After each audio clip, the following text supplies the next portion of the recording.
ሻባት ሻሎም ለማህበረ ቤተ እስራኤል ዛሬ የሚነበበው ክፍል ፓራሻት ሽላህ ለኻ ይሆናል ከምዕራፍ 13 እስከ ምዕራፍ 15 ይነበባል እና በዝማሬ እንጀምራለን። አዶናይ ለዓለመ ዓለም መንግሥቱ እስከ ለዓለም ምሕረቱ አዶናይ ለዓለመ ዓለም ኃያል እስከ ለዓለም አብይ ኃይሉ ዘይደክም አዶናይ ለዓለመ ዓለም ስልጣኑ እስከ ለዓለም አብይ ስሉጥ ለባዲዱ አዶናይ ለዓለመ ዓለም ሙግናኑ እስከ ለዓለም አብይ ጻድቅ መኮንን አዶናይ ለዓለመ ዓለም ግርማው እስከ ለዓለም አብይ ጸጋ ግርማው ለአዶናይ አዶናይ ለዓለመ ዓለም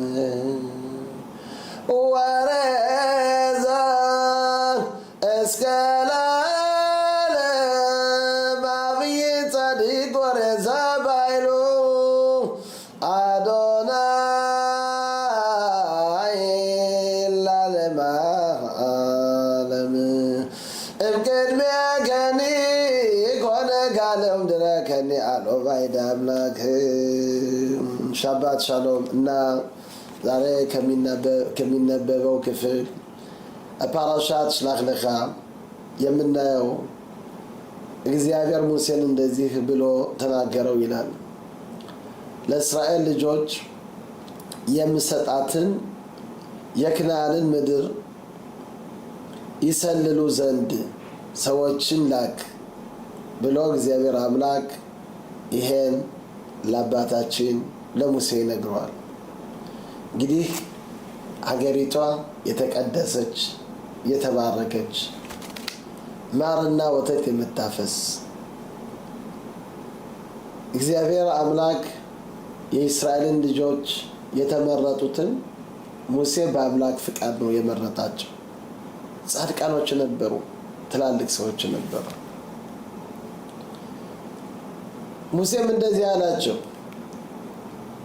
አገሪቷን ሄዳችሁ እዩአት፣ ወፍራም ናት፣ ስስ ናት፣ ፍራፍሬ የለባትም።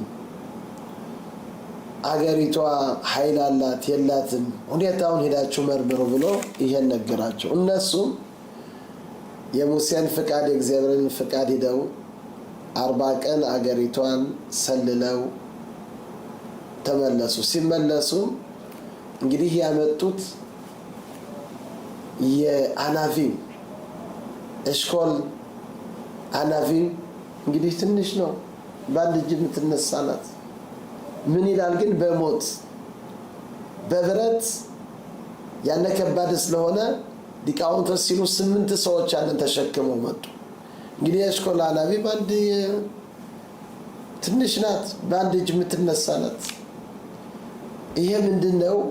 እያንዳንዱ አንድ አናብ ወይም አናቢም አንድ ያነ እንደ አባት ያህሉ ነበር፣ ትላልቅ ነው ፍራፍሬው ነበር። እና ይሄንም ዝም ብለው አላመጡትም፣ ግን ወደ ሙሴ መጥተው ተናገሩ። ይደናል እንደተናገርከው አገሪቷ ማርና ወተት ነው የምታፈስ፣ ግን ያየነው ከባድ ነገሮች አይተናል። ምንድነው ያያችሁ ነው ሲጠይቃቸው፣ ረጅም የሚሆኑ 3000 ክንድ የሚሆኑ የነሱን ልጆች አይተናል።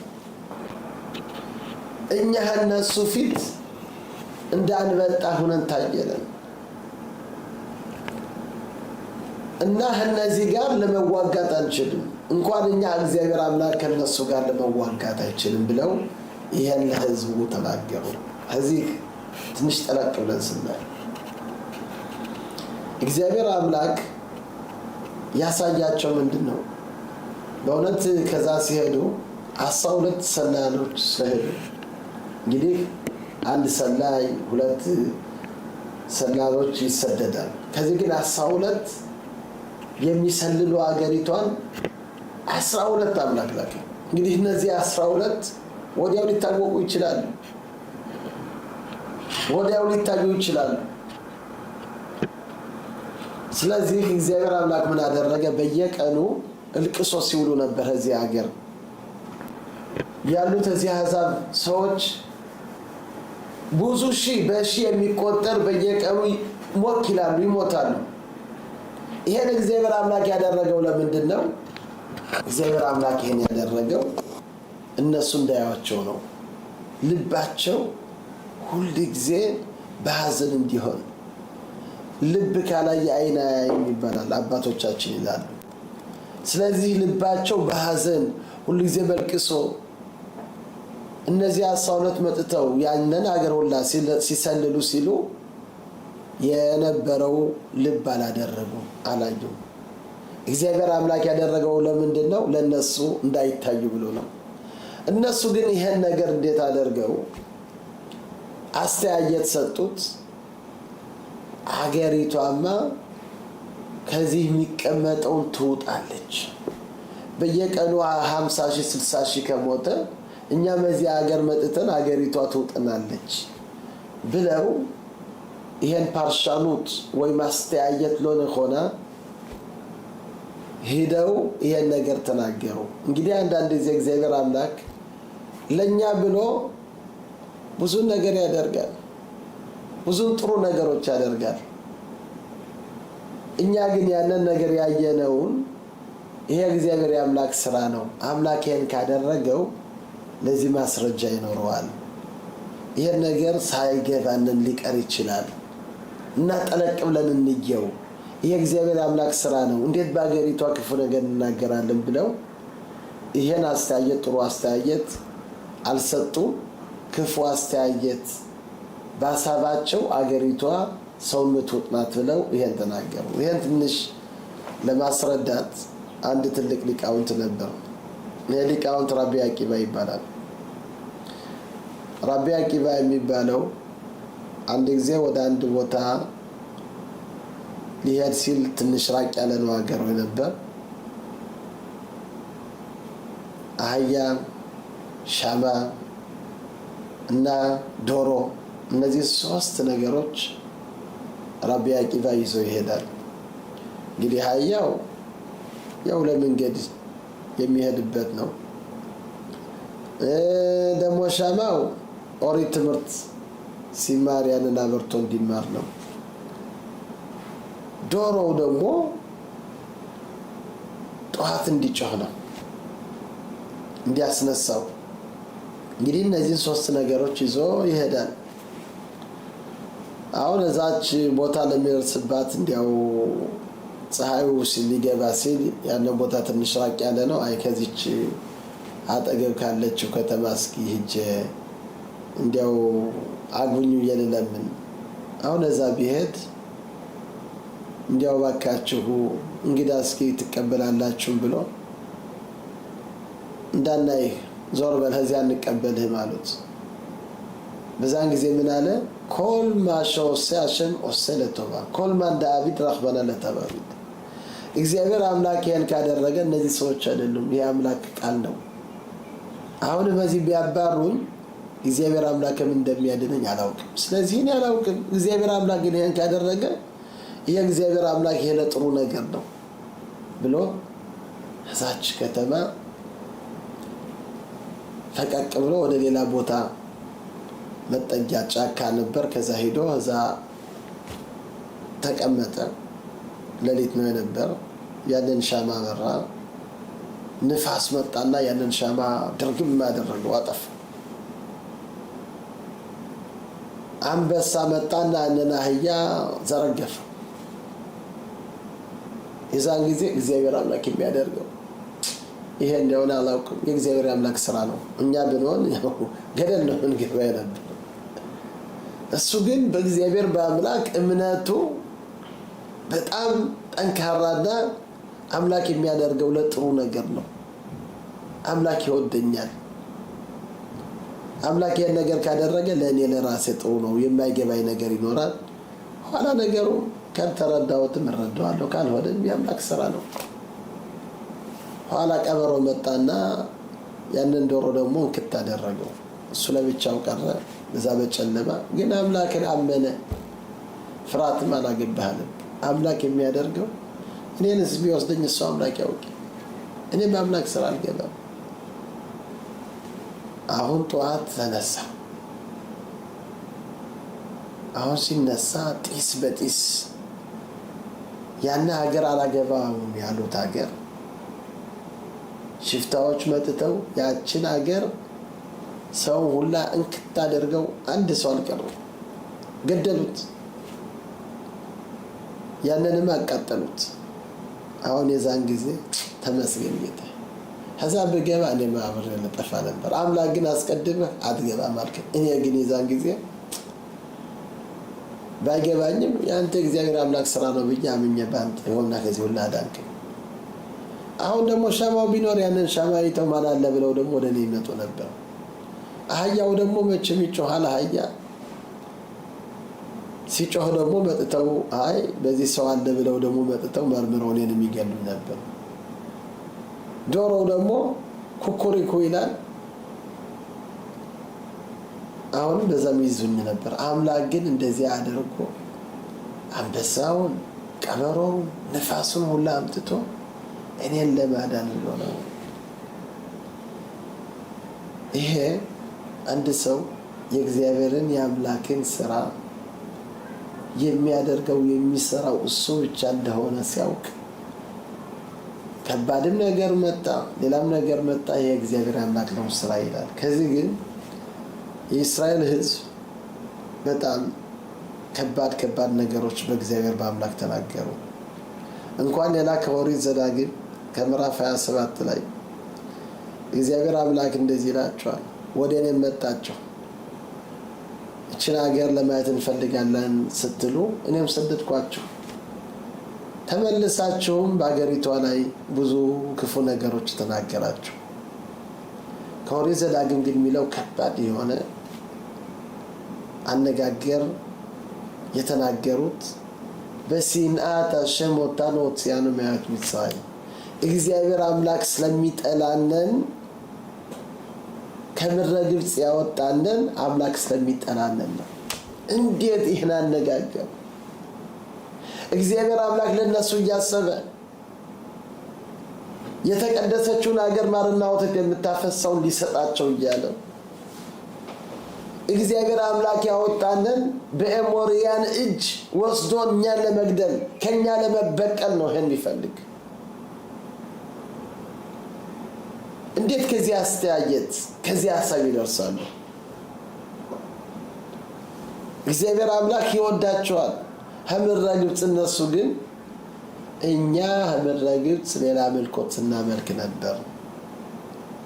እንግዲህ እግዚአብሔር አምላክ ማርና ወተት ከምታፈሰችው ከዚች ጥሩ ሀገር ካመጣነን የሆነ መጥፎ ነገር አምላክ በእኛ ላይ ያስባል። እኛን ከዚህ ለማጥፋት ነው፣ እኛን ከዚህ ለመግደል ነው ብለው ይሄን ክፉ ሐሳብ በውስጣቸው አሰቡ። አንዳንድ ጊዜ እንደዚህ አይነት ሐሳቦችም በእኛ ውስጥም ሊገኙ ይችላሉ። አምላክ ስለሚጠላኝ ነው ይሄን የሚያመጣብኝ፣ ምን ሰርቼው ነው፣ ምን አደርጌው ነው፣ ለምን በኔ ላይ ይሄን ያመጣል? እነዚህ ሁሉ አባባሎች ምንድነው? አስተያየታችን እምነት የለንም። አንድ ሰው ግን በእግዚአብሔር በአምላክ ሲያምን፣ በእግዚአብሔር በአምላክ ሲመካ፣ እግዚአብሔር አምላክ የፈጠረንን እኛን ይወድናል። አንዳንድ ከባድ ነገሮችን ቢመጡ ቢሉ ይሄለኛን ፈተናና አንቀፋቸው ተነሱ ብሎ አምላክ እኛን መንገዱ ለመመለስ ነው። እግዚአብሔር አምላክ በምንም ታምር እኛን አይጠላንም። ግን እኛ በእግዚአብሔር በአምላክ ካላመነን በራሳችን ካላመነን አስተያየታችን ጥሩ ካልሆነ የሚያገኘንን ደግሞ ክፉ ነገሮች ነው። ቸር ተመንቸር እንድታገኝ የእስራኤል ሕዝብ ቸር ቢመኙ ኖሮ ጥሩ አነጋገር ቢናገሩ ኖሮ ወዲያው ወደ እስራኤል ሀገር ይገቡ ነበር። እነሱ ግን እሪ ያሉ፣ አለቀሱ። እግዚአብሔር አምላክ የሚያወጣንን እኛን ስለጠላንን ነው። አገሪቷም ሰውን የምትወጣ ሀገር ናት። ፍራፍሬውም ይሄን ያክላል። የሚበሉት ሰዎች ሁላችሁ እንደዚህ አይነት እንደ አባትያህ የሆነ አናቢም ያለው እንዴት ያለ ነገር ነው። ፍጥሮች ያሉት ኃይለኛ ናቸው። እንኳን እኛ እግዚአብሔር አምላክ ከነሱ ጋርም ለመዋጋት አይችልም። እንግዲህ እግዚአብሔር አምላክ የሚያመጣንን አውቆ እኛን ለማጥፋትና እኛን ለማስገደል ነው ብለው በአገሪቷ ክፉ ነገር አወጡ። የሁላ ምንድነው? ሰው በራሱ ሲያምን ሲቀር ነው። ሰው በራሱ ካመነ ማለት በራሱ ማመን ማለት ምንድነው? እግዚአብሔር አምላክ ይወደኛል፣ እግዚአብሔር አምላክ ሕይወት የሰጠኝ ከዚህ ዓለም ያለው አምላክ ለኔ ጥሩ ስላሰበ ነው። ጥሩ ደሞዝ እንዳገኝ ሁሉ ጊዜ ቸር መመኘት አለብን። ቸር ካልተመኘን ግን የሚያገኘንን ከባድ ነገሮች ናቸው። ግን ያን ትንሽ ለማስረዳት አንድ ትልቅ ንጉስ ነበር። ይሄ ንጉስ ሕዝቅያው ይባላል። ሕዝቅያው የእስራኤል መንግስት የዳዊት ንጉስ የእስራኤል የልጅ ነው ነበር። በጣም ጻድቅ ንጉስ ነበር። ህዝቡን የኦሪት ትምህርት በማስተማር የአምላክን መንገድ በመጠበቅ ህጉን ስነ ስርዓቱን ህዝቡን ወደ እግዚአብሔር ወደ አምላክ መንገድ በመመለስ ብዙም ነገሮች በጎ ነገሮች ለህዝቡ የሰራ ያደረገ ነው ነበር። እግዚአብሔር አምላክ ግን ፈተና መጣበት። ነብዩን ኢሳይያስ ወደሱ ላከ። ኢሳይያስ መጣና ነብዩ ኢሳይያስ ሕዝቅያው አቤት ልትሞት ነው ይለዋል። ምን ሰርቻለሁ? ምን አደርጋለሁ? መሞትበትስ ምክንያት ምንድነው ብሎ ጠየቀ። አንተማ የእግዚአብሔርን አምላክን ህግና ትእዛዝ አልፈጸምክም። ህዝቡን አስተምር፣ ህዝቡን ሁላ እንዲማር አድርጌ። አይ አንተ ልጅ አልወለድክም፣ አምላክ ውለድ፣ ብዙ ተባዙ ብሎ የመጀመሪያው ትእዛዝ ይሄ ነው። የአምላክን ትእዛዝ ስላልፈጸምክ እግዚአብሔር አምላክ ሊገልህ ነው። ታመሃልም ልትሞት ነው። እኔ እኮ ያልወለድኩት ምክንያት በትንቢት በራይ ከኔ የሚወጡት ልጆች ኃጢአተኛ ልጆች ይሆናሉ ብዬ ይሄን የአምላክን መንገድ የማይጠብቁ ልጆች ካሉ ባልወልድ ይሻላል ብዬ አደርጋለሁ። በአምላክ ስራ ማን ግባለህ? እግዚአብሔር አምላክ ውለድ ብሎሃል። አዎ መውለድ ነበረብህ።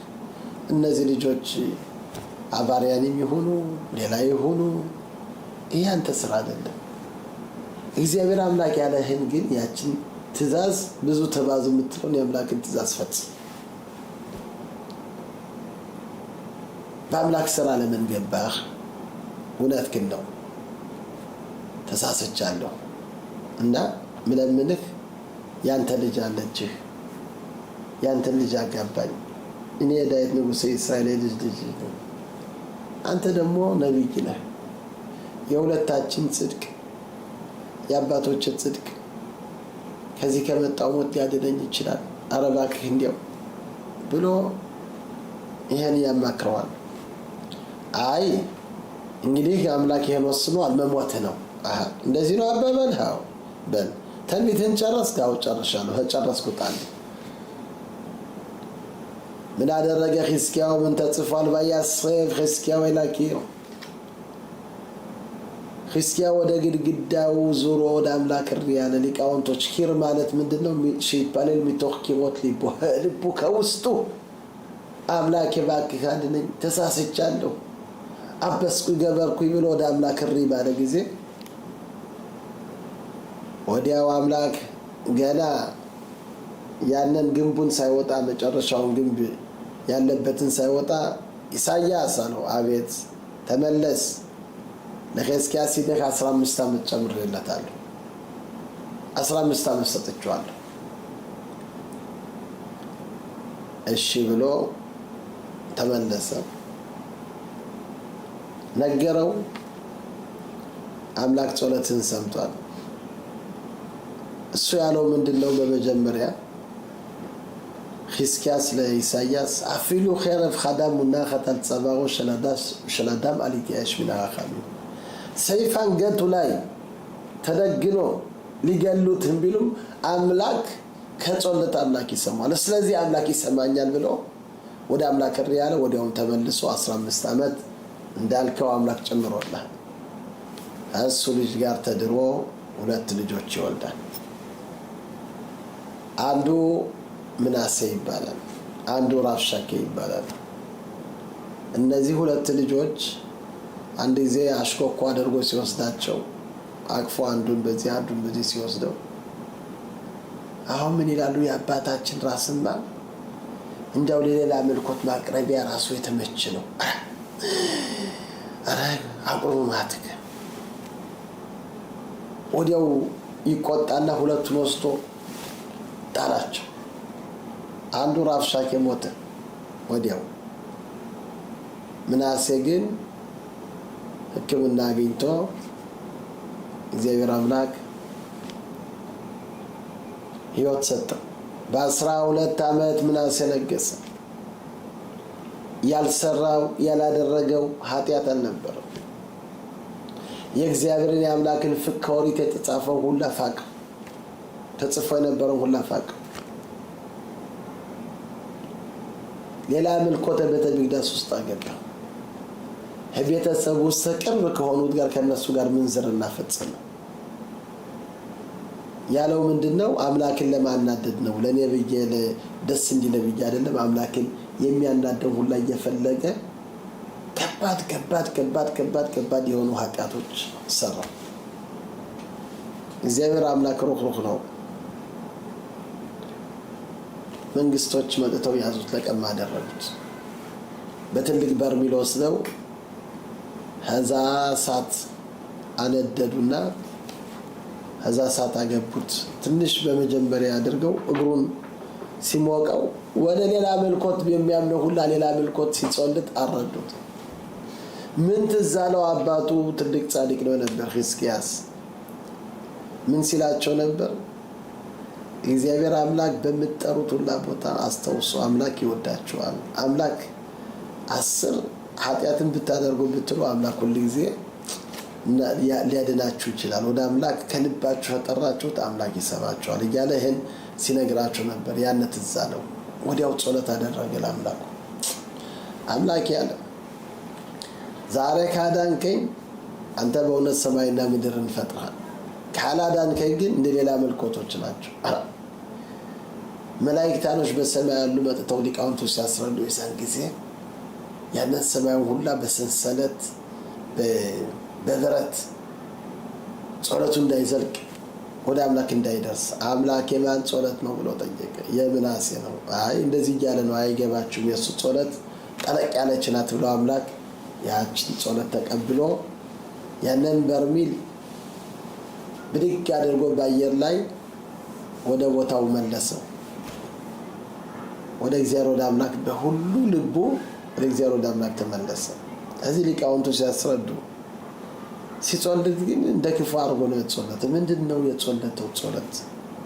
እግዚአብሔርን አምላክን ያለው ምንድነው? አምላኬ አንተ በእውነት ዓለምን ከፈጠርከው አሁን እንግዲህ እኔ ዋናው ትልቁ ኃጢአተኛ በቤተ መቅደስ ውስጥ ሌላ መልኮት ያገባው ብዙ ነገሮች ያደረኩ የሰራሁ እኔ እንደሆንኩ አውቃለሁ። ተሳስቻለሁ፣ አጥፍቻለሁ። ግን አለው አንተ አሁን እኔን ይቅር ካልክ የሚያሳየው ምንድነው? ለይቅርታህ ገደብ የለውም። አንተ በእውነት ዓለምን የፈጠርክ ነህ። ለምንድነው ገደብ የለህም? ዓለምን የፈጠረው ገደብ መኖር የለበትም። በዛን ጊዜ እግዚአብሔር አምላክ እውነቱን ነው አለ። ለምንድነው እግዚአብሔር አምላክ ገደብ ለይቅርታዬ ለበጎ ስራዬ ገደብ የለውም? ገደብ ግን የሚኖረው ለምንድነው? ሰው በእግዚአብሔር በአምላክ ካላመነ እግዚአብሔር አምላክ ይጠላኛል፣ እግዚአብሔር አምላክ እንደዚህ ሊያደርገኝ ነው ካልክ የዛን ጊዜ የእጅህን ይሰጣል ማለት ምንድነው? ይሄ ከባድ የሆነ ቡራኬም ሊሆን ይችላል፣ እርግማን ሊሆን ይችላል። እኛውን ወደ እግዚአብሔር ወደ አምላክ የምናስበው ያነ ወደ ላይ ዘልቆ ወደኛ ይወርዳል። ጥሩ ነገር ካሰብነ ጥሩ ነገር እናወርዳለን። ክፉ ነገር ግን በአምላክ ካላመንን በራሳችን ካላመንን የሚወርድብንን ከባድ ነገሮች። ስለዚህ ቸር ተመኝ ቸር ታገኝ። ዋናው ትልቁ ነገር ምንድነው? ሁሉ ጊዜ ሐሳባችን ጥሩ መሆን አለበት። ከሐሳባችን በሌላ ሐሳብ ከተበከለ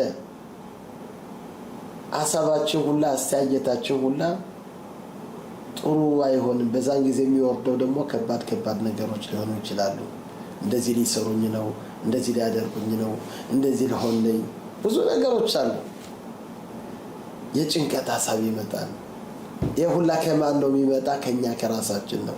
የእስራኤል ልጆች ደግሞ እግዚአብሔር አምላክ ያወጣንን ስለሚጠላንን ነው። እኛን በኤሞሪያን እጅ ሊያጠፋልን ስለፈለገ ነው። ይሄ የሚያሳየው ምንድነው? አስተያየታቸው ዝቅተኛ ነው የነበረው። በአምላክ አላመኑም። ስለዚህም እግዚአብሔር አምላክ ተቆጣቸው። በአምላክ ቢያምኑ ኖሮ እንግዲህ እግዚአብሔር አምላክ ይሄን ሁላ ተአምር አደረገ። ከምድረ ግብፅ አውጥቶ መና በሰማይ ያወረደላቸው፣ ዳመናው እየሸፈናቸው፣ ውሃው በየቦታው እየተገኘ እንዴት እግዚአብሔር አምላክ እነሱ ጋር ለመዋጋት አይፈልግም? እኛን ለማጥፋት ነው አውቆም ያወጣልን። እነሱ ጠንካራ ናቸው፣ ኃያል ናቸው። እኛ እነሱ ጋር ለመዋጋት አንችልም። እንግዲህ በአምላክ በእግዚአብሔር አላመኑም።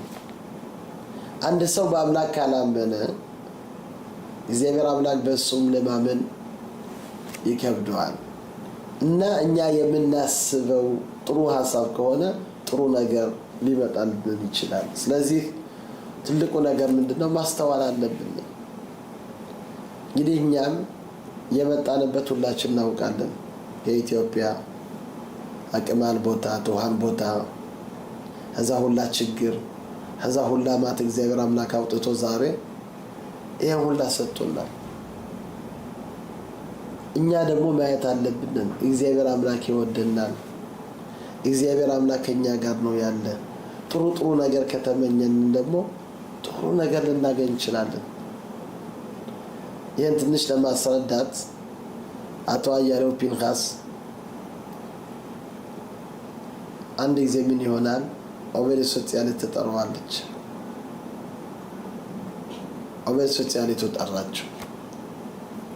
አቶ አያሌው ፒንካስ አለችው፣ በአስተርጓሚ ነው። አመት ስንት ነው? እድሜ ስንት ነው? የኔ እድሜ 3 አመት ነው። ቤንሻሎሽ ያቺ ኦቤል ሶሲያሊት ፈረንጅ ናት። ካታጋዶ ለተቤንሺቪም ለኾሊዮት አለች። ይሄ ነገር ሊሆን አይችልም እንዴት ነው ብላ ጠየቀች። አሁን እሱም ያን አስተርጓሚው አቶ አያሌው ፒንካስ እንደዚህና እንደዚህ ትላለች። ደህና አድርገህ ንገርልኝ፣ የኢትዮጵያውን ህይወት ያንን ሰርዚው ያነ የክሰል ይሄ ደግሞ ኑሮ ተብሎ እዚህ ሀገር ከገባው 3 አመት ሆኖኛል። እዚህ ነው እንጂ ኑሮ አገሪቷ ማርና ወተት ናት ብለው እንደዚህ አርጎ አምላክን አመሰገነ። እኛ ደግሞ አምላክን ማመስገን አለብን። ያለንበት ኑሮ የተቀደሰ የተባረከ ህይወታችን እግዚአብሔር አምላክ ጸጋውን ማርና ወተት የምታፈስ ሀገር ናት። አንዳንድ ጊዜ ግን አይ ኢትዮጵያ ሀገራችን ይሻላል፣ እዛማ እንደዚህ ነበር፣ ኮዛማ እንደዚህ ነበር፣ የሁላ አባባለኛ ይጠቅመናል። በአገሪቷ ላይ ክፉ ነገር መናገር እናውቃለን። ያን ኑሯችን የነበረው ኑሮ ቀላል ኑሮ አይደለም። ከዛ ሁላ ግን መርጦ እግዚአብሔር አምላክ እኛን ከዛ ሁላ ዛሬ እኛ ማርና ወተት ከዛ የምንሰደበው ቡዳካ ይላ ፈላሻ እየተባልን ስንቱን መከራ ያየንበትን እግዚአብሔር አምላክ ያንን ሁላ አይቶ አተቀደሰችው ሀገር አግብቶናል።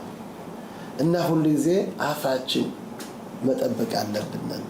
ካፋችን የሚወጣውን የምናስበውን ጥሩ አስተያየት ጥሩ ሐሳብ ሁሉ ጊዜ ማሰብ አለብን። ጥሩ ንግግር መናገር አለብን። እነዚህ ነገሮች አደረግነን ሁሉ ጊዜ ጥሩ ነገር ያገኘናል። እና ዋናው ትልቁ ነገር ምንድነው? አምላክ አንድ ነገር አድርጎ ካለ ያንን ትእዛዝ መፈጸም አለብን። በአምላክ ካመንን 10 ትልቅ ነገር ቢሆን አንፈራም። ለምንድነው? አምላክ ከኛ ጋር አብሮአል። የአምላክን ትእዛዝ ግን ካልፈጸምን እንደምናየው ቀጠል ብሎ ትንሽ በዛው ለሊት አለቀሱ ይላል። ቫይፍኩ ባላይላሁ ሊቃውንቶች ምን ይላሉ? አተም በኺተም በኺያ של חינם אני אתן לכם בחייה של דורות። ያለቀሱት በዛውን ለሊት በከንቱ ነው። እስራኤል ህዝብ በድንኳናቸው ሁላ ተሰብስበው አምላክ ስለሚጠላነን ነው። ለምን ከዚህ ያመጣነን ወደ ግብጽ ሀገር መመለስ ይሻላል ብለው ዝም ብለው በከንቱ አለቀሱ።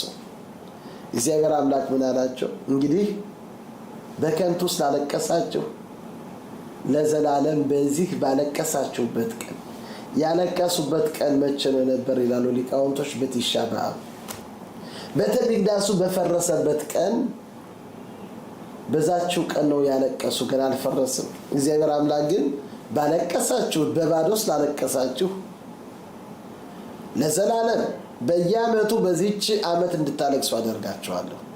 በባዶ ሰው ሲያለቅስ እግዚአብሔር አምላክ የዛን ጊዜ ይቆጣል። እና እግዚአብሔር አምላክ ያላቸው ምንድነው? እንግዲህ ከዛሬ ጀምሮ ልጆቻችሁ ሁላ እነሱ ይሞታሉ ልጆቻችንን መግደል ነው ያላችሁትን ልጆች እነሱን አልነካቸውም። እነሱ ከ20 ዓመት በታች የሆነ ሁላ አልገለውም። ከ20 ዓመት በላይ የሆነ ግን ይሄን ሁላ ትውልድ ይሄን ኃጢያተኛ ሁላ ትውልድ ይሄን እስከሚጨርሰው በዚህ ወደ እስራኤል ሀገር አትገቡም። 38 ዓመት በየቲሻ በአብ ሲደርስ ማት ሰው ነው ሲሞት የነበር። ምን ሲያሰሩ ነበር? መቃብር ቆፍረው። እንግዲህ ብዙውን ህዝብ ነው የሚሞት የነበር። ስንት ሺህ የሆነ ማት የሆነ ህዝብ ያነ ቆፍረው እንግዲህ ማን እንደሚሞት ያውቁም። ለዛ ሁላ እንግዲህ መቅበሪያና ማለት መቀብራቸውን አዘጋጅተው ሁሉም ለጥ ሲሉ ነበር። ቲሻ በአብ ቀኑ እንዳለፈ ለበነገታው ባለቀሱበት ቀን በየዓመቱ ጥሩምባ ይነፋል። በህይወት ያለ ይቆም ይባላል። በህይወት ያለ ይቆማል። የሞተው ከዛ ይቀራል። እዛ ባፈር ይነሰነሳል። በየዓመቱ እንደዚህ ብለው 38 ዓመት ያነ ሁላ ትውልድ ከ20 ዓመት በላይ የሆነ ሁላ ሞተ። ይሄን ነገር ግን በሰሙ እግዚአብሔር አምላክ ይሄን ቁጣ በተቆጣቸውና ይሄ ቅጣት ነው ብሎ አምላክ ባላቸው ጊዜ ተቀጥታቸዋል ባላቸው ጊዜ እነሱ ምን አሉ? ለበነገታው ተነስተው እኛ መዋጋት እንፈልጋለን አሉ። ለሙሴ ሄደው እኛ አሁን ሀገሪቷን እንፈልጋታለን። ትናንትና ይህች ሀገር ትውጠናለች አንፈልጋም ስንት በሀገሪቷ ላይ ተናገሩ። እንኳን እኛ አምላክ ከነሱ ጋር ለመዋጋት አይችልም። አሁን ግን ለበነገታው ተነስተው የነገር ተጸጸቱ ከልባቸው። የነገር እንዲያው በጣም በጣም በጣም በጣም ከልባቸው ነገሩ ገባ። ግን ወደ ሙሴ ሲሄዱ ሙሴ ምን አላቸው? አይ ተው፣ እግዚአብሔር አምላክ ከእናንተ ጋር አይደለም። አትሂዱ፣ አትዋጉ፣ ትቸነፋላችሁ። እነሱ ግን አይ አንፈራም እንሄዳለን።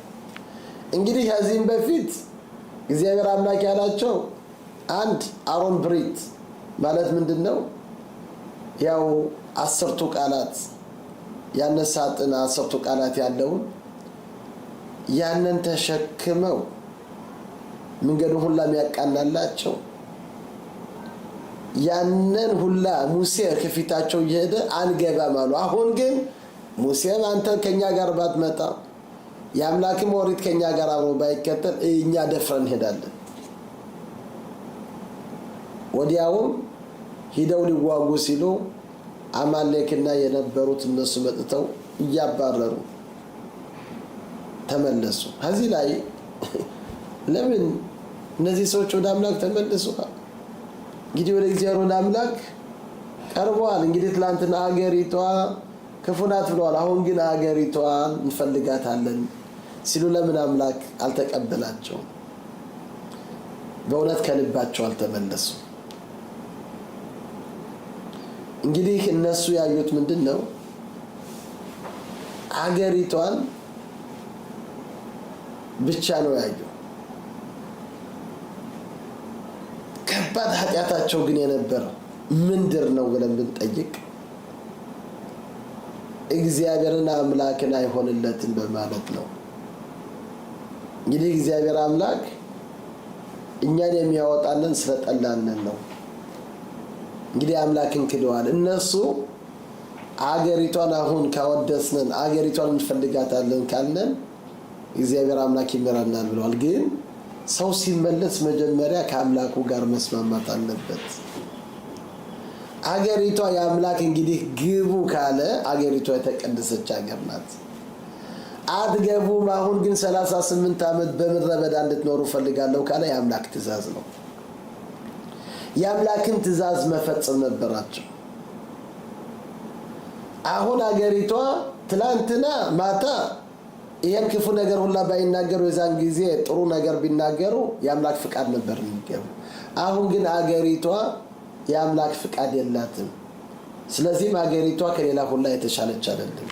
ዋናው ነገር እስራኤል ሀገር ካለም ሁላ የተሻለች በምንድነው? አምላክ ስላዘዛት ነው። የአምላክን ትእዛዝ በአንድ ላይ ሀገሪቷና አምላክን በአንድ ላይ አድርገን ከያዝናቸው በሁሉም ነገር ሊቀናነን ይችላል። አንዳንድ ጊዜ ብዙውን የምንሳሳተው አለን። ስህተታችን እንዴት ነው ብለን ብንጠይቅ አሁን ንበል በሳሙኤል እዛ የተጻፈው ምንድነው? የእስራኤል ልጆች ከፍልስጤም ጋር ጦርነት ገጠሙ። የፍልስጤም ሀገር 3000 የእስራኤልን ሕዝብ ገደለ ይላል ነብዩ። ለበነገታው ምን አደረጉ? ሂደን እንግዲህ የአምላክን ኦሪት ያለውን ሳጥኑን 10ቱ ቃላት ያለውን ያንን ተሸክመን ይሄን ካመጣንን ጠላቶቻችን ይሄ የእግዚአብሔር የአምላክ የተቀደሰ 10ቱ ቃላት ስለሆነ እነዚህ ጠላቶች ይሄን ሲያዩ ይሸበራሉና እናቸንፋቸዋለን። በእውነት ያንን ይዘው ሲመጡ ፍልስጤሞችን በመጀመሪያ ደነገጡ። ኋላ ግን ስንት ፍልስጤሞች ገደሉ? በይሳል 40,000 3,000 አላሮን ብሪት ያንን ሳጥን ሳይዙ 3,000 ሞቱ። አሁን ያንን ይዘው ሲመጡ 40,000 ከእስራኤል ሕዝብ ሞተ። የእግዚአብሔር የአምላክ ሳጥንም የኦሪት ሳጥን ያለበት 10ቱ ቃላት ያንን ተማርኮ ሄደ። ለምንድን ነው? እንግዲህ እግዚአብሔር የአምላክ ሳጥን ያለበት ይዘው ሲመጡ የበለጠ መውደቅ አለባቸው። አምላክ ግን የቅጣት ነው። እነሱ ያዩት ምንድነው? እንግዲህ የአምላክን ሳጥን ይዘን ከመጣን ይሄን የእግዚአብሔር የአምላክ 10ቱ ቃላት ያለውን ይዘን ከመጣን ልናቸንፍ እንችላለን። የተመኩት በማን ነው? በዛ በሳጥኑ ነው።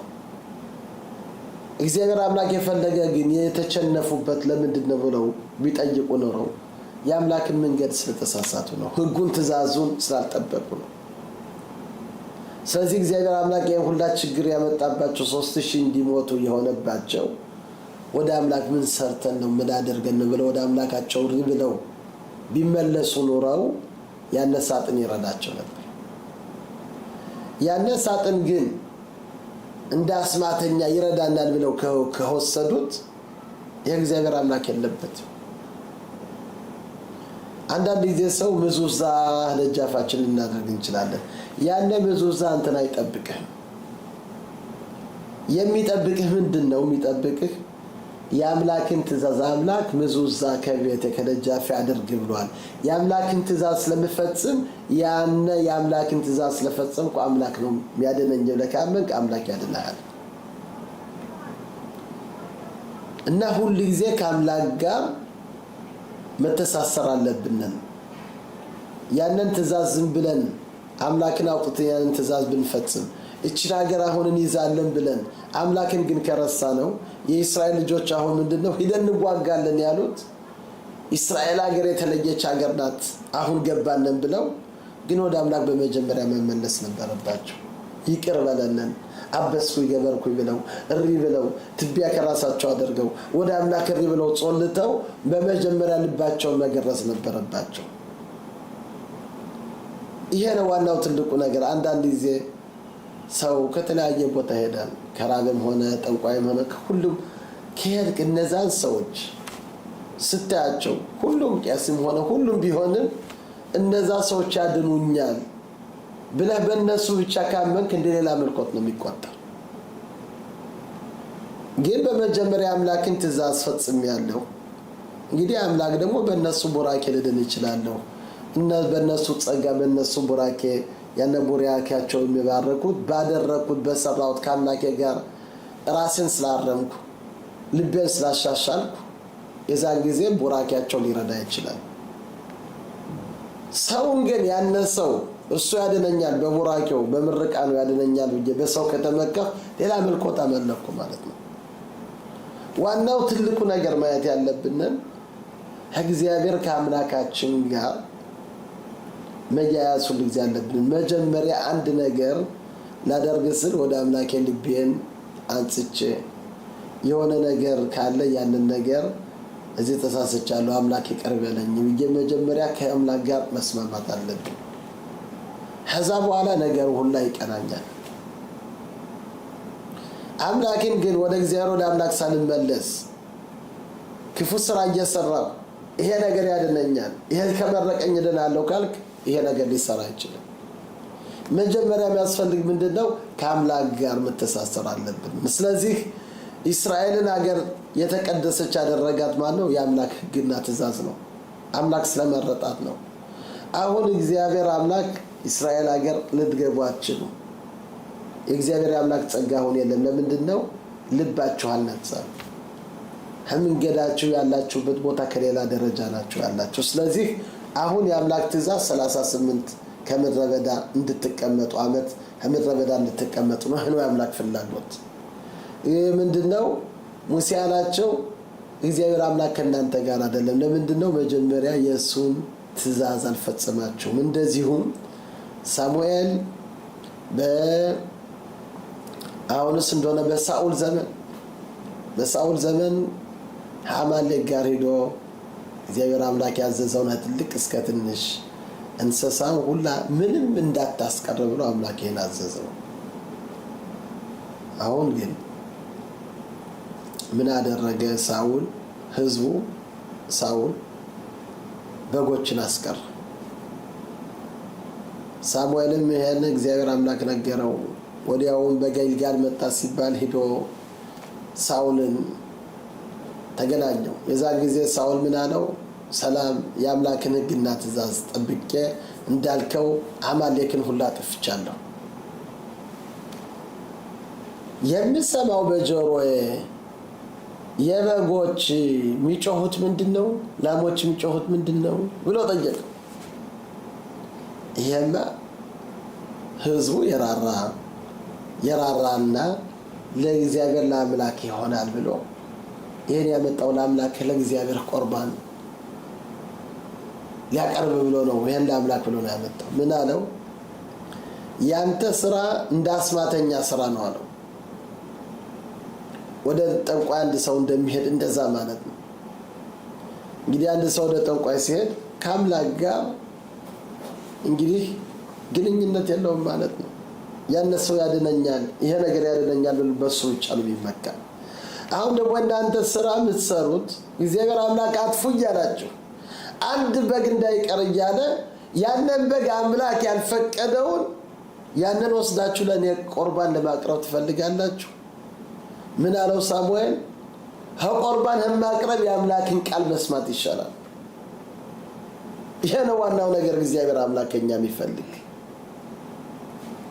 እና ስለዚህ ዋናው ነገር ምንድነው? የአምላክን ሕግና ትእዛዝ መፈጸም ነው። እግዚአብሔር አምላክ አሁንስ እንደሆነ በሕጉ በስነ ስርዓቱ ምን ሄደው ልቦና እግዚአብሔር አምላክ ይስጠነን። ሻባት ሻሎም ወመባረክ